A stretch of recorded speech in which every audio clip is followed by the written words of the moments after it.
Hello, my name is Tim Surratt, and I'm an assistant professor of education at the University of Maine at Augusta.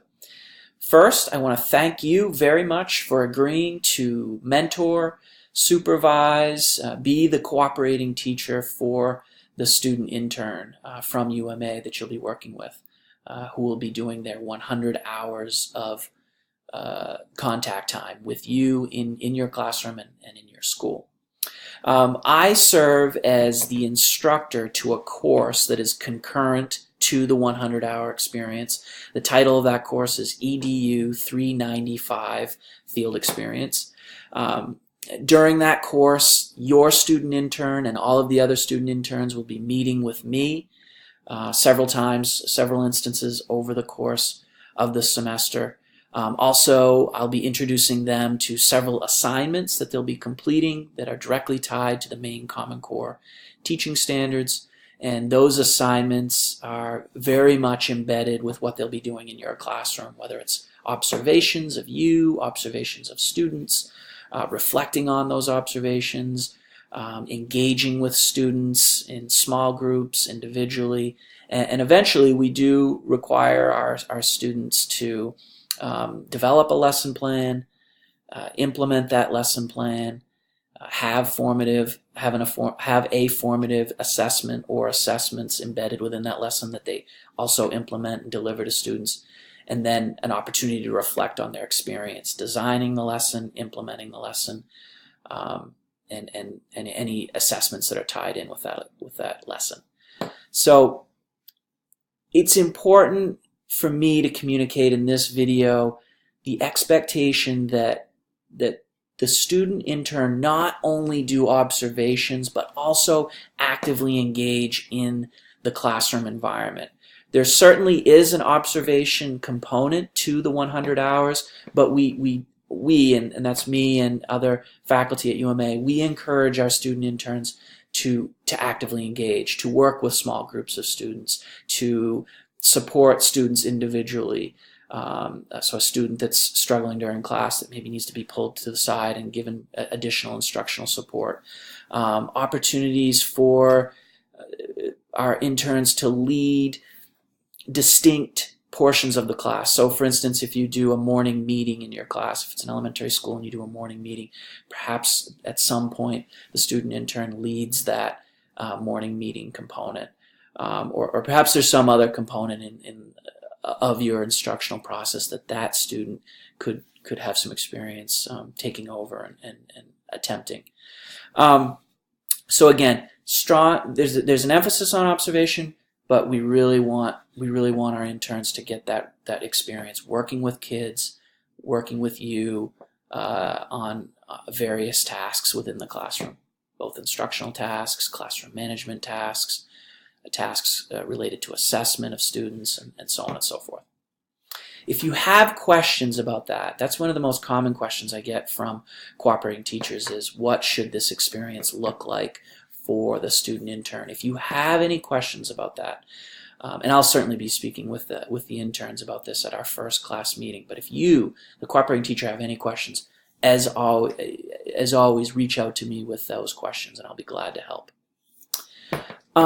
I do want to take an opportunity to take a quick look at the handbook for EDU 395, the 100-hour field experience. You should have received this from our administrative assistant, Sarah Varney, along with a contract and I believe some other documents as well. So you may have already had an opportunity to review this, and I only want to touch on a few areas. One really important component of the 100-hour experience is that our students are demonstrating appropriate disposition. So attitudes, beliefs, professional behaviors, ethical conduct, work habits, oral communication, and so on and so forth. So I'd really encourage you to read these professional dispositions and to be thinking about how well the student intern is meeting these important dispositions and demonstrating these important dispositions throughout their 100 hours of contact time with you and the students. In terms of your responsibilities really are to welcome the student intern to the school and also to the classroom. It's really nice when cooperating teachers introduce the student intern to, of course, the students, but also other faculty within the school building, to make the student intern as familiar as possible with the routines, the procedures of the classroom, of the school, to provide opportunities for the student intern to engage with students in a whole group setting, in small group settings, individually, so on and so forth. Another really important component of the intern's experience, and I'm going to show you an appendix, Appendix C, the Professional Development and Responsibility Log. So it's really nice if opportunities arise for your student intern to perhaps attend a grade level meeting or a staff meeting, or we've even had student interns, with permission, of course, of the parents and administration. We've even had student interns go to IEP meetings, Section 504 meetings, other parent, student, teacher meetings. So any opportunity for the intern to experience some of the many facets of being a teacher besides the actual instructional process is really valuable. It could be even something like helping supervise a lunch duty, helping supervise before school or after school pickup or something like that. All the various duties and responsibilities that teachers have outside of the actual classroom teaching.